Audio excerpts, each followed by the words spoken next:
حضرت شیخ علی ابن ہیتی فرماتے ہیں کہ میں 29 رمضان کو آپ کی بارگاہ میں گیا تو میں نے دیکھا کہ ایک خوبصورت جوان بڑا سجا دھجا تھا اور بڑا خوش تھا. تو وہ جو ہے وہ نکل کر کے جا رہا تھا. میں نے کہا حضرت کتنا خوبصورت ہے, کتنا سج دھج کے ہے اور کتنا خوش ہے, کون تھا یہ؟ غوث پاک مسکرا کے کہتے ہیں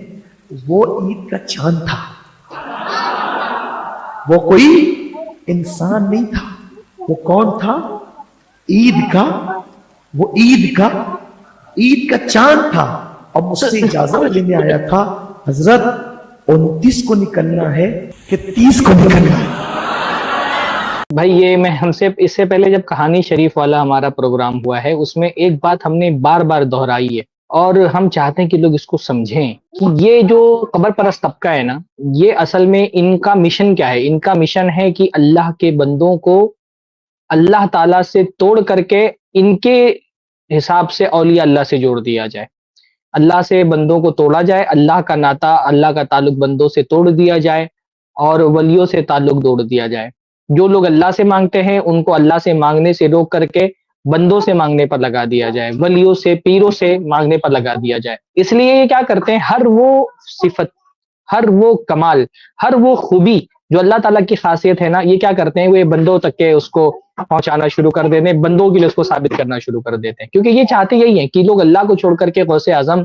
کو پکاریں, شاہ عبد القادر جیلانی رحمہ اللہ سے مدد مانگے. تو یہ ایک کمال جو اللہ تعالیٰ کا ہے نا, جو قرآن مجید میں چن چن کر کے جو کمالات اللہ تعالیٰ کے لیے بیان کیے گئے ہیں,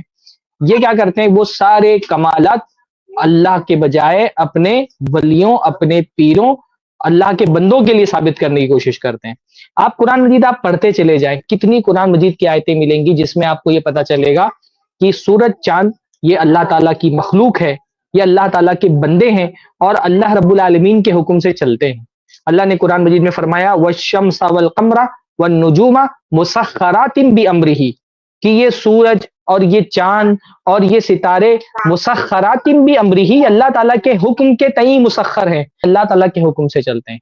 اللہ تعالیٰ نے فرمایا هو الذی جعل الشمس ضیاء والقمر نورا, اللہ ہے جس نے سورج کو روشنی بنایا اور چاند کو نور بنایا. اللہ تعالیٰ نے فرمایا وسخر الشمس والقمر کل یجری لاجل مسمى, کہ اللہ رب العالمین نے سورج کو اور چاند کو مسخر کر دیا اور ان میں سے ہر کوئی ایک متعین وقت کے لیے چل رہا ہے. اللہ نے فرمایا سخر لکم الشمس والقمر, اللہ رب العالمین نے تمہارے لیے چاند اور سورج کو مسخر کر دیا ہے. اللہ تعالیٰ نے فرمایا سخر لکم اللیل والنہار والشمس والقمر, تمہارے لیے اللہ تعالیٰ نے مسخر کر دیا ہے, تمہارے تابع فرمان بردار دیا ہے. تو کتنی قرآن مجید کی ایسی آیت ہے, صرف آپ القمر لکھ کر کے قرآن میں سرچ کریں, آپ کو ہر جگہ یہ ملے گا کہ چاند کو اللہ تعالیٰ نے اپنی مخلوق ہی نہیں اپنا بندہ بتایا ہے, کہ چاند اللہ تعالیٰ کا بندہ ہے, اللہ کے حکم سے چلتا ہے. اللہ تعالیٰ نے فرمایا الم تر ان اللہ یسجد له من فی السماوات ومن فی الارض, تم نہیں دیکھتے کہ اللہ کو سجدہ کرتے ہیں وہ جو زمین آسمانوں میں ہے اور وہ جو زمین میں ہے. والشمس والقمر والنجوم والجبال والشجر والدواب, اور اللہ کو چاند بھی سجدہ کرتا ہے, سورج بھی سجدہ کرتا ہے, ستارے بھی سجدہ کرتے ہیں, پہاڑ بھی سجدہ کرتا ہے,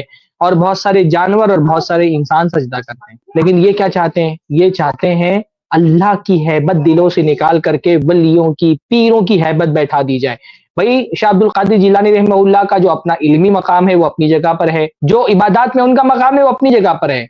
پر کسی کا علمی مقام بلند ہونا, عبادات میں کسی کا بلند ہو جانا, اس کا یہ مطلب نہیں ہوتا ہے کہ کائنات میں تصرف کا اختیار بھی اللہ تعالیٰ نے اس کو دے دیا ہے. اب سورج چاند ستارے بھی اس کے حکم سے چلنے لگے. ایک عام سی مخلوق کے سامنے, خاص طور پہ بریلوی ہوتے ہیں جاہل بیچارے, بڑی تعداد ان کے عوام کی جاہل, ان کو کچھ نہیں آتا جاتا ہے, ان کو حدیثوں کے نام تک کے نہیں پتہ ہیں, کوئی حدیث کی کتاب بھی نہیں جانتے ہیں یہ. تو ایسے جاہل عوام کے سامنے جب اس طرح کے واقعات بیان کیے جاتے ہیں تو ہوتا کیا ہے کہ اللہ کے بجائے ولیوں کی ہیبت ان کے دلوں میں بیٹھتی ہے. دیکھیے اہل حدیث جب بیان کرتا ہے نا, اللہ کی عظمت کا بیان کرتا ہے, اللہ کی تعریف کرتا ہے. کیوں؟ تاکہ لوگوں کے دلوں میں اللہ تعالیٰ کی عظمت بیٹھے اور لوگ اپنی مشکلوں میں اللہ کو پکاریں, اللہ سے فریادیں کریں, اللہ سے دعائیں مانگیں, اللہ کے سامنے جھولی پھیلائیں. اور یہ بریلوی یہ کبھی اپنی تقریروں میں اللہ تعالیٰ کی تعریف کرتے آپ کو نہیں دکھیں گے, اللہ کے کمالات بیان نہیں کریں گے. ہاں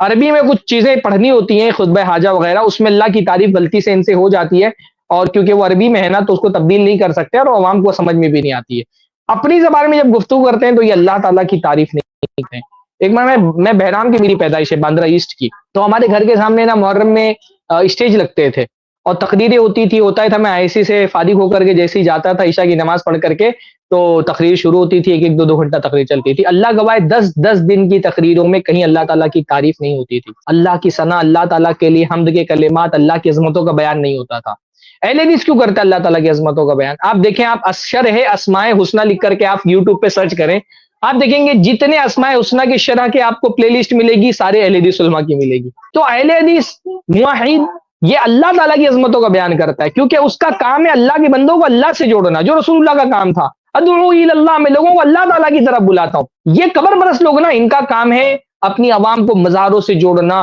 قبروں سے جوڑنا، بزرگوں سے جوڑنا اور ان کو ولیوں سے مدد مانگنے کے کام پر لگا دینا۔ یہ اس کا ایک چھوٹا سا نمونہ ہے کہ بھئی چاند آ کر کے حضور غوث اعظم کے پاس اجازت مانگ رہے ہیں، تو سورج کے بارے میں ہے کہ سورج جو ہے وہ نکلنے کے لیے اللہ تعالیٰ سے اجازت مانگتا ہے، یہ چاند آ کر کے اجازت مانگ رہا ہے کہ جناب 29ویں کو نکلنا ہے کہ 30 کو نکلنا ہے۔ بھئی رسول اللہ صلی اللہ علیہ وسلم کے لیے بھی یہ خصوصیت نہیں ثابت ہے، کہیں قرآن و حدیث میں یہ نہیں ہے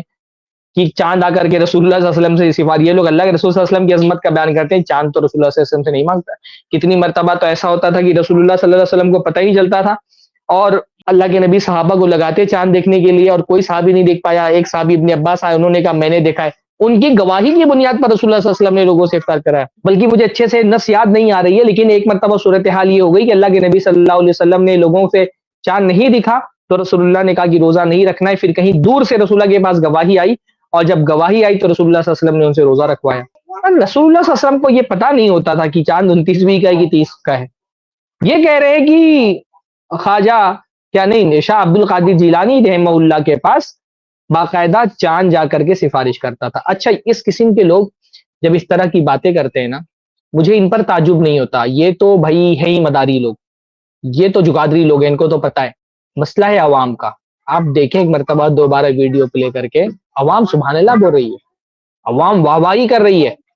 عوام اتنی جاہل ہے کہ ان میں سے کوئی اٹھ کر کے سوال نہیں کر رہا ہے کہ بھائی یہ کیسے ہو سکتا ہے کہ سورج چاند ستارے تو اللہ تعالیٰ کے حکم سے نکلتے ہیں اور سورج چاند ستارے اللہ تعالیٰ کے حکم سے چلتے ہیں، تو یہ کیسے ہو سکتا ہے کہ شاہ عبد القادر جیلانی کے حکم سے چاند نکلے؟ عوام اس پر واہ واہی کر رہی ہے۔ یہ بگڑے ہوئے نا، ان کے بگڑنے کی وجہ اصل میں ان کی عوام ہے۔ ایک مرتبہ عوام، اچھا بھائی یہ حوالے بھی تو دیا کرو بھائی، اگر کوئی واقعہ شاہ عبد القادر جیلانی کے حوالے سے پیش کرے تو کم سے کم حوالہ پیش کرو، کم سے کم اس کے ذریعے سے دیکھ لیا جائے، لیکن ان کے ہاں وہ مزاج ہی نہیں، حوالہ دینا، کتابوں کا حوالہ دینا، سندیں بیان کرنا، یہ سب بھی کوئی مزاج نہیں ہے، کیونکہ پتہ ہے کہ عوام میں سے کوئی اٹھ کے کھڑا ہو کے سوال نہیں کرے گا، اور اگر کسی نے سوال کرنے کی گستاخی کر لی تو ان کے پاس ایک ہتھیار ہے الزام تراشی کا، کہ جس نے اٹھ کے سوال کیا اس پر گستاخی کا الزام لگا دو۔ تو انہوں نے اپنی عوام کو بے وقوف بنایا ہوا ہے، عوام بے وقوف ہے، ایسی مجلسوں میں جا کر کے بیٹھتی ہے، گھنٹے گھنٹے پر بیٹھی رہتی ہے، نہ قرآن کی کوئی آیت کا ترجمہ پیش کیا جاتا ہے، نہ اللہ کے نبی کی حدیث سنائی جاتی ہے، ایسے قصے کہانیاں سنا کر کے بزرگوں کی عظمتیں دل میں ڈالی جاتی ہے، عوام واہ واہی کرتی ہے، پیسے برساتی ہے، اور ایسے ہی ان کا یہ مسلک چل رہا ہے۔ یہی کل ان کے مسلک کا کل سرمایہ یہی ہے بس۔